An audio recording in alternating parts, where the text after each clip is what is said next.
Hi students, today we are going to derive the expression for the wavelength of matter wave, and this is the simple method, that is the another method. In the last lecture we have seen the method which is applied by the de Broglie. Here the another method we have to going to see, and that is the simple method. So according to de Broglie's hypothesis, if suppose this is the particle here of mass m, it moves with velocity v, then the wave system is associated with it. Then here the wave system is associated with it. So the material particle exhibit the dual nature. It can be, material particle can be considered as a wave or it can be considered as a particle. It has the dual nature. When this wave is associated with the moving particle, then this wave is known as the matter wave or the de Broglie's wave. This is matter wave. This is the matter wave or the de Broglie's wave. Matter wave. Here. So as far as any wave is concerned, there is a wavelength, that is lambda. So we have to determine this expression for the wavelength, that is lambda. So by considering this particle as a photon, we will consider this particle as a photon. So we will consider the particle as a photon here, the photon, and it exhibits the dual nature, the particle nature. The photon can be considered as a particle. As far as it is considered as a particle, here it can be considered as a particle.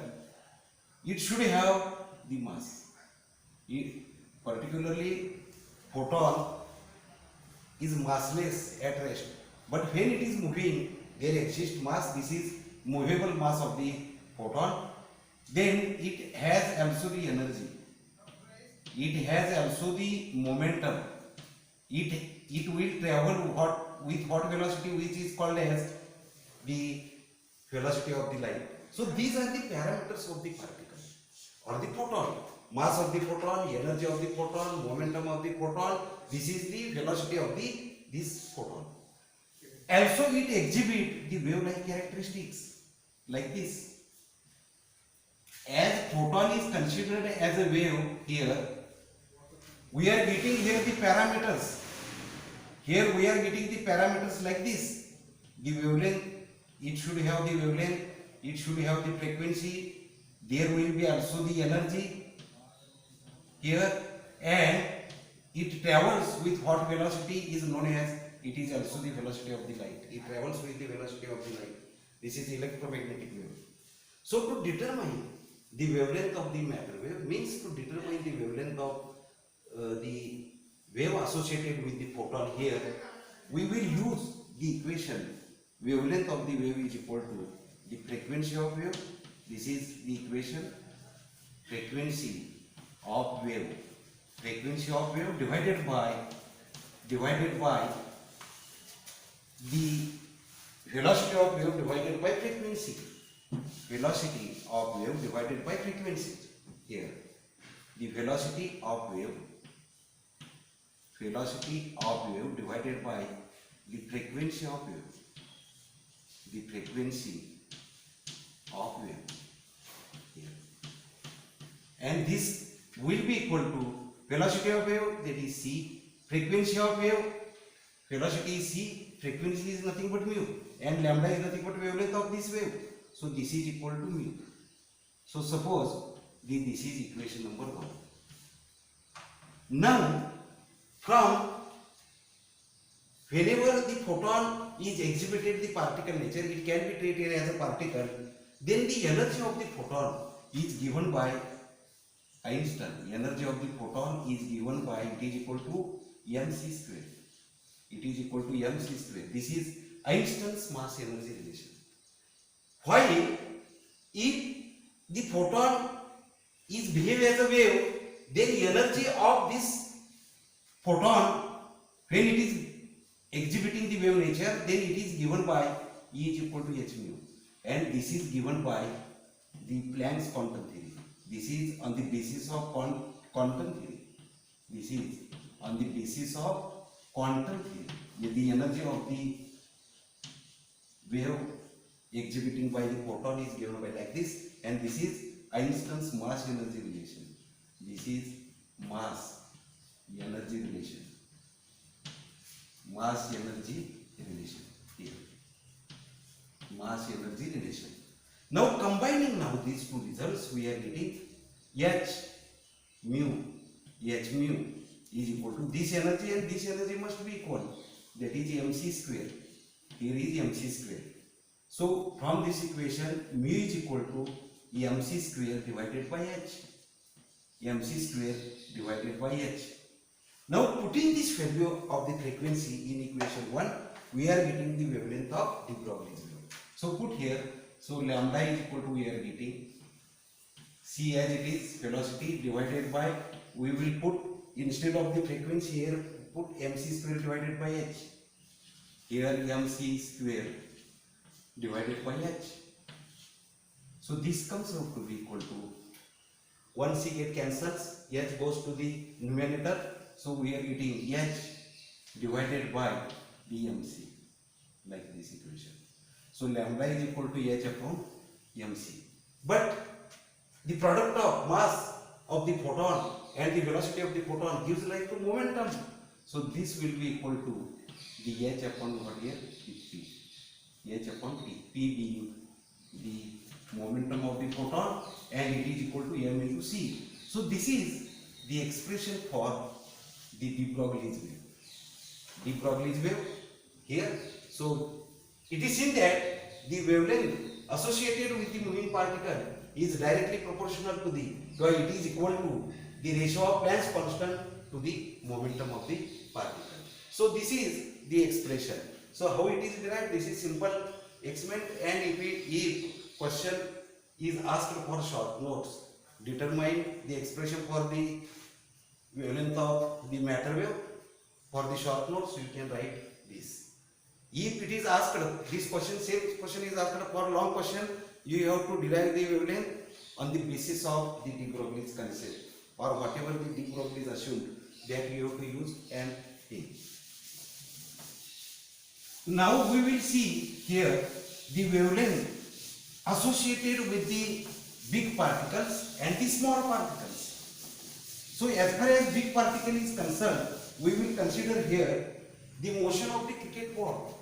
If suppose this is the expression for the wavelength, any bodies according to de Broglie's hypothesis, all moving bodies exhibiting the wave-like characteristics, and the wavelength is given by the equation, the ratio of Planck's constant to the momentum of the particle, that is m into b.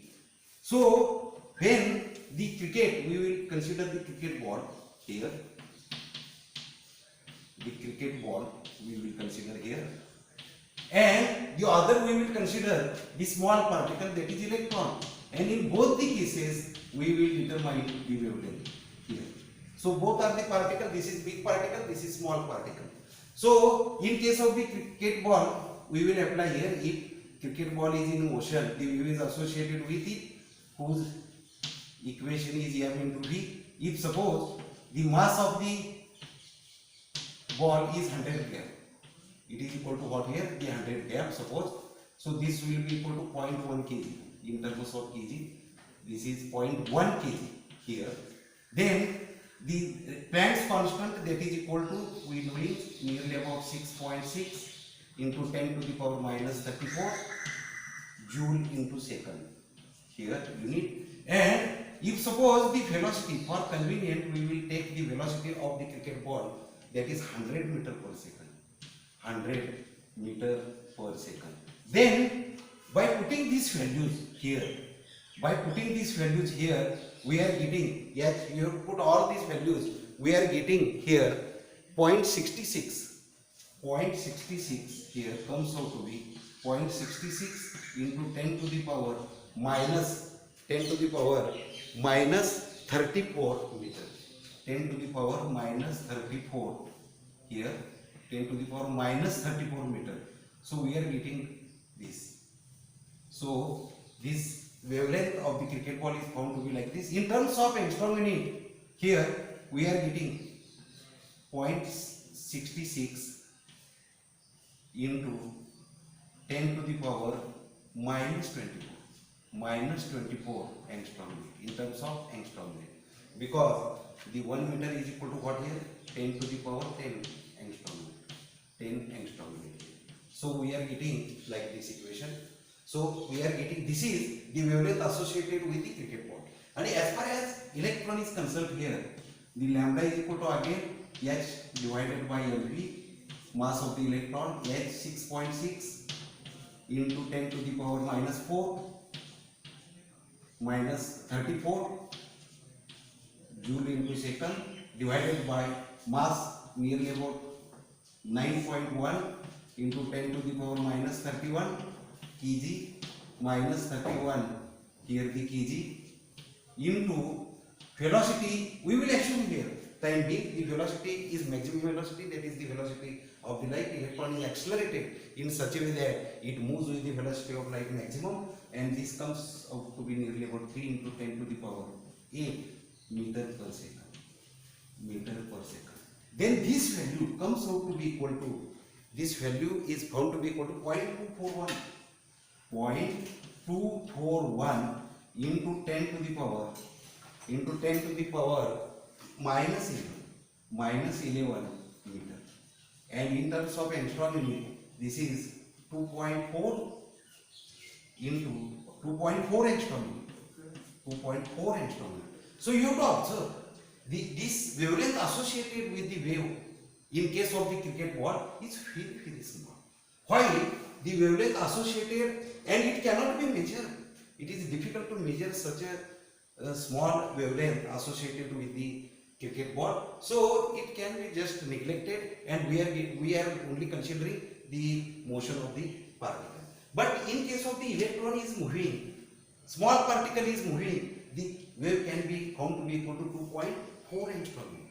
So, and it can be measurable particularly, and therefore here generally the matter wave is observed and can be measured in case of the tiny particles or the small particles like electrons, protons, neutrons, or any small particle. Here the wave can be measured here, and because wavelength is 2.4 angstrom unit. So the quantum mechanics is the mechanics which deals with the study of the motion of the small particles, while here the motion of the cricket ball can be described with the help of, we will consider this the classical case, because the wavelength or the wave associated with it is negligible, and therefore this comes under the heading, this can be studied under the classical mechanics. Classical mechanics can be applied for the big particles. Why?